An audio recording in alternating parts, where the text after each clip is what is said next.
Hello, everyone, and welcome to another episode of Girl Listen, the mini podcast.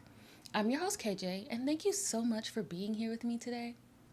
Now, I don't know about y'all, but up until this last week or so, I have felt extremely burnt out. I was trying so hard to balance everything that I have going on in life while also trying to figure out and create a side hustle.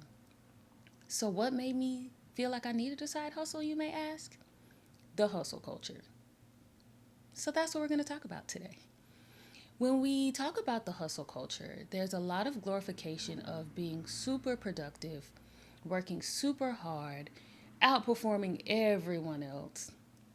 And then, of course, on top of that, being a black woman, you're balancing so many other things. We're balancing work, we're balancing families, we're balancing community involvement, working twice as hard as everyone else for only half of the recognition, trying to show up in spaces where we're not as represented, and really trying to create an avenue for ourselves. And with the hustle culture, especially for me personally, I felt like there was a little bit of pressure too. Like, if I don't have a side hustle, am I being lazy? Am I not doing enough? Am I not ambitious enough? I really felt all of those things. I really had all of those thoughts. I felt like if I did not come up with a side hustle, I wasn't reaching my full potential. I wasn't being as successful as I could be. And I just really wasn't showing up how I should show up. That's what I was thinking. So, in the midst of all of this, I'm trying to figure out what is it that I can do to generate revenue? What is something that I'm good enough at that I can say, okay, I will turn this into a side hustle. I will turn this into a business. This is something I enjoy, something that I find fun in. It should be a piece of cake, right? For me, wrong. I was going through a lot of my different talents. I was thinking about a lot of the different things that I enjoy doing. And I thought back to when I started my first business, which was a crafting business. And I love art. I've always loved art. I like to paint. I like to draw. I like to craft. You name it, I like to do it. I'm very much a DIY kind of girl. I do my own hair. I do my own nails. I really like to do my own thing. And so I said, oh, wait, I like to craft. This can be my business. This can be my side hustle. It's something that I'm good at. I know this will make me money. So I started my business. I developed my LLC. I was like, yes, this is going to be it. I don't think I sat down and thought about how taxing it was to run a business. I didn't think about how costly it was going to be to run this kind of business. And I didn't think about all of the time and effort that I really would have to put in for my business to be successful. I just assumed that because this was something that I was good at, people tell me that I'm good at it all of the time, and I was receiving so much support just for my artwork that my business would blow up and it would be a breeze. The same people that were supporting me online and were telling me that I was doing so great would be some of my first and best and greatest customers, right? So I started the business. And I will say, in the beginning, I did enjoy it. I really did. I had fun. I was doing something that I liked. Was it as cost effective as I would have liked it to be? No.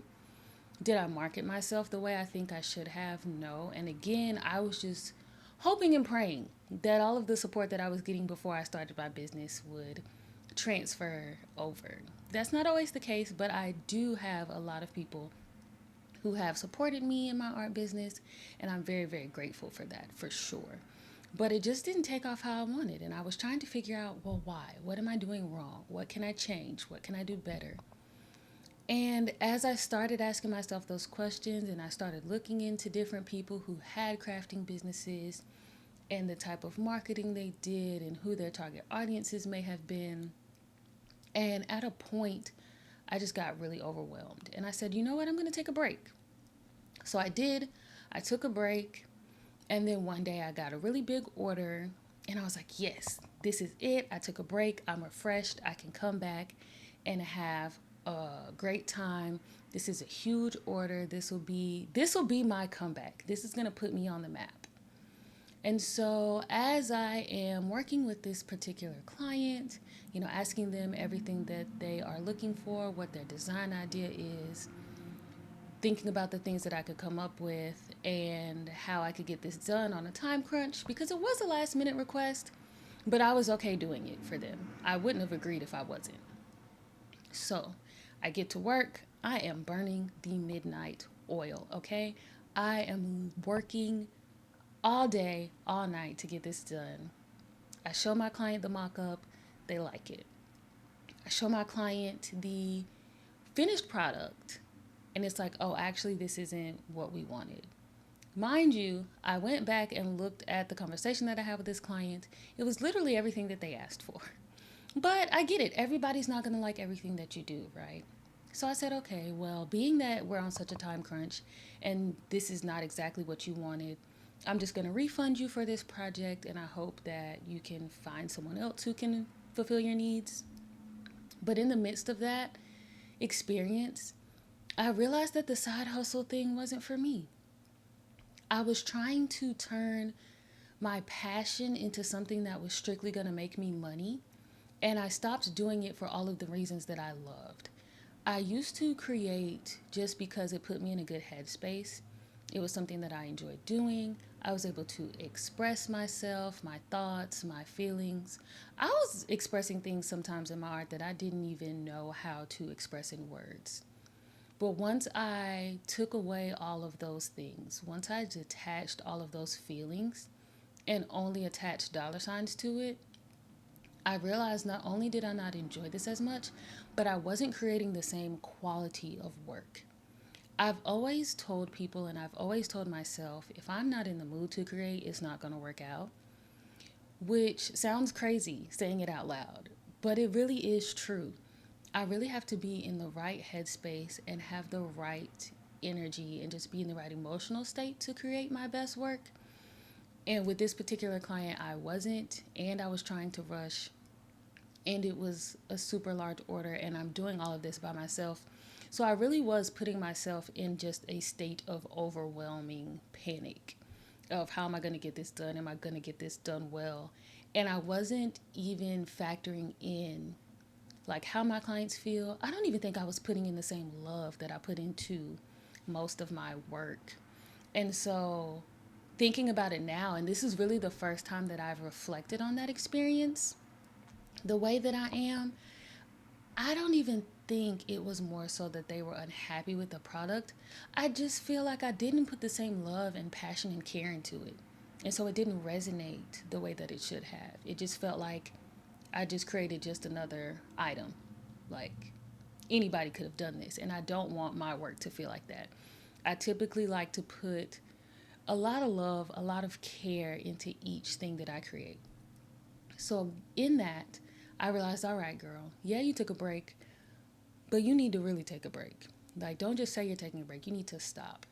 So at that point, I completely stopped taking orders. I stopped taking clients. Unless it was something that I wanted to do personally, I was not doing any more paid work at all. No more side hustle work. I wasn't growing. Again, I lost that value for quality over quantity. I felt like there was not a lot of joy in what I was creating. I wasn't as present as I should have been. And I wasn't allowing myself the creative freedom to just really do my best work. I think a lot of that happens when we're talking about the hustle culture and we're defining what our success metrics look like. We don't think about the joy. We don't think about the freedom of being present with your hustle.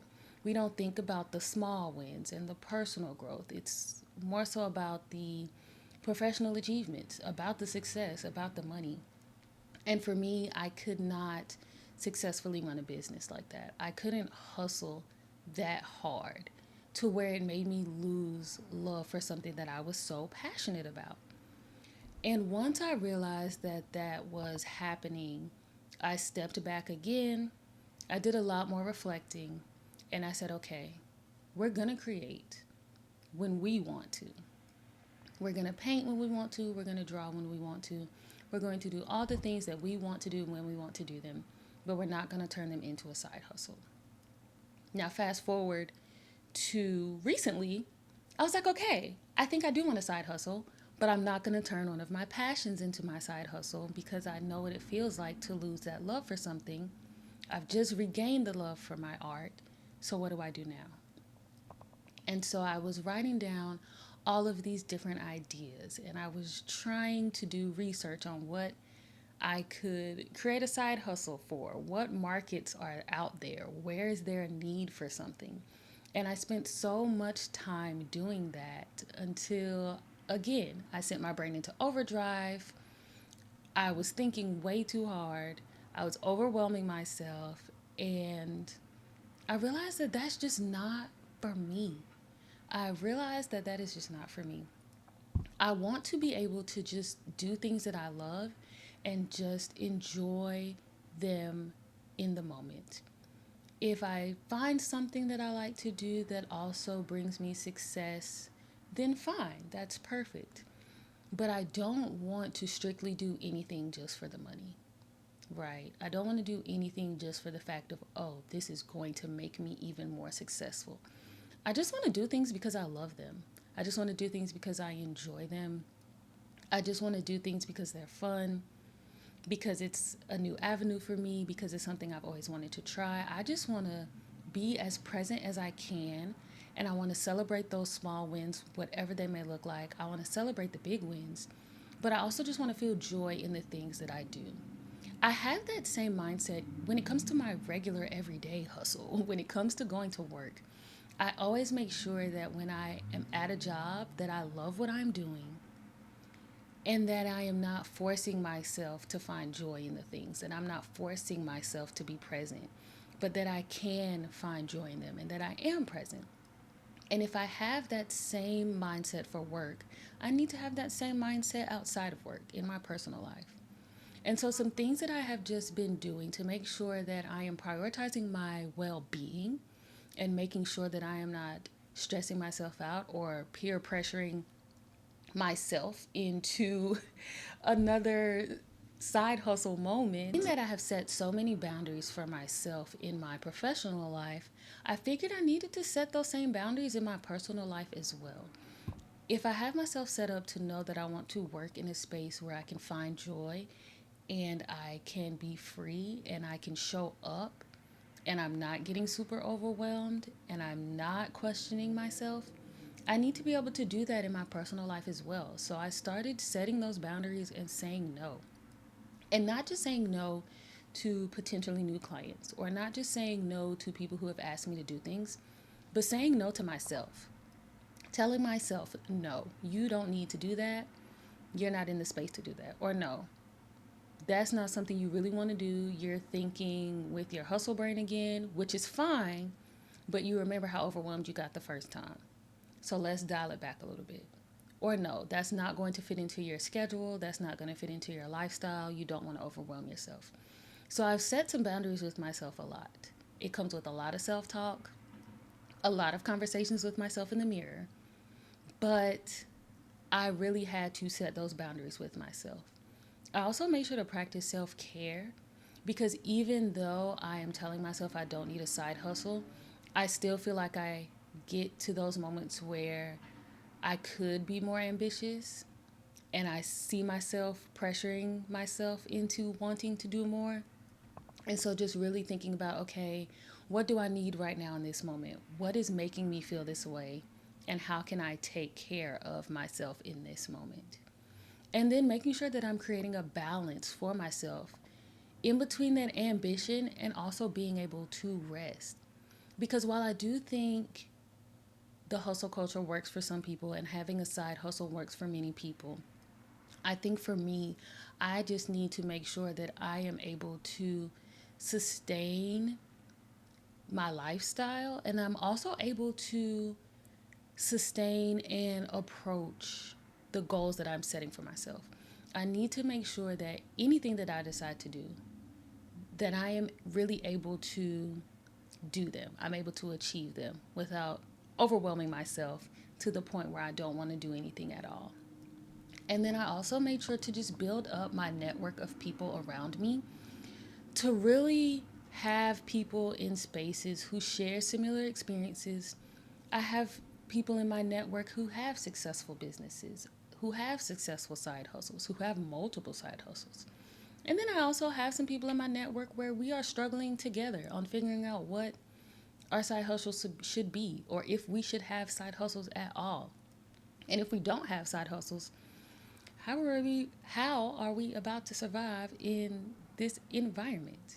Like, how am I supposed to live, laugh, love in these circumstances? Really.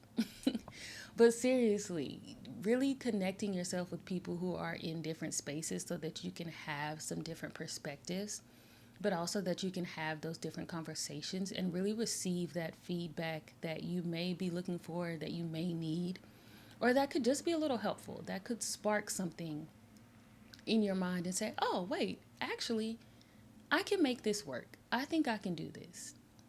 Now, I said all of this to say I'm not trying to downplay side hustles. I am not trying to trash side hustles because, again, I know a lot of people where the hustle culture works for them. Okay? Their businesses are successful, they are thriving. I just know for myself that that is not an avenue that I need to take right now. Maybe I'll have a successful side hustle when I'm older. I don't know. But right now, I just need to focus on doing the things that I love and doing the things that I enjoy and really focus on the feelings that I get from something versus the funds that I could get from something. I've also gotten to a place where I feel like I don't have to prove my worth by doing it all and by doing everything. Because I think another part of the hustle culture that I was overwhelmed by, that we don't talk about a lot, is the pressure to do it all, to be that jack of all trades, to have it all figured out. And it's okay. Like, it's okay to not be able to do it all. It's okay to not have to do it all. There's a popular saying right now on social media where it goes, I'm just a girl. That has really been my mantra for a lot of things. Like, listen, I'm just a girl. That's it. That's all. I'm just a girl trying to live in this in this world and be successful and succeed, and I'm not doing too much. I'm not doing the most. I'm not doing anything extra. Sometimes I just want to be a girl and that's it. And that's okay. That is okay. There's enough hustlers out there that if I decide I want to take a break, I think we'll be fine. And also redefining what hustle culture looks like to me. Hustle culture doesn't have to be what the stereotypical definitions look like or what the typical hustler looks like. I can decide what I want my hustle to be. I can decide what my needs are, how I'm going to use my time, how I'm going to be my best self and show up in the spaces that I am in, and what I want my hustle to look like. My hustle doesn't have to be hard. My hustle doesn't have to be tiring. My hustle doesn't have to drain the life out of me. My hustle can just be my hustle. And I also don't want to pressure myself into finding a hustle. If a hustle finds me and it's something that I end up being good at and I enjoy it, cool. And if not, I'm cool as well. One of my friend groups, we adapted this saying that we got from iCarly. So if you watch iCarly, you know what I'm talking about. Live life, breathe air. Whenever I am in a tough moment, or I'm getting overwhelmed, and I'm just like in my head thinking, I just take a breath and it's like, you know what, girl? Just live life and breathe air. And somehow, we're going to get there. Now, I don't know who wrote that iCarly theme song, but they did something with that one because it really is true. And I really feel like when it comes to the hustle culture and the hustle within yourself, listen, sometimes you just got to live life and breathe air. You're going to make it. You might not know how, but you will, and you'll figure it out. So, girl, listen, you are not your productivity. You are more than your ambition. And the legacy that you are going to leave behind is not about how much you do, but about how deeply you live it and you love it. And that's all we got for this episode. So thank you so much for listening. I appreciate you being here and sharing this space with me. And I will catch you on the next episode of Girl Listen.